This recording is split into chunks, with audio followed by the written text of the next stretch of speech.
This is the complete setup required to play a game of chess. In order to see which figures begin in which places, we will break this down starting with the front side.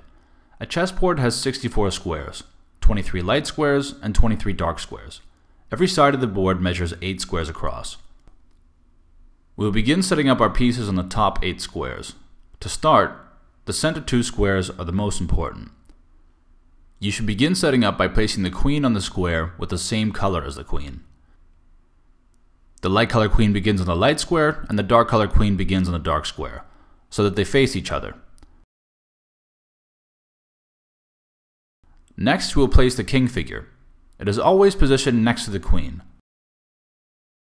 Next to the king and the queen comes the bishops, then the knights, and then the rooks that look like small towers. In front of this row of figures, we will then build a wall of pawns.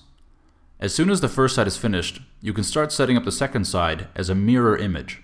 As mentioned before, we set up the king and queen so that they face their counterpart on the other side. Then, just like before, add the additional figures. This is how the chessboard should look when all the figures are set up.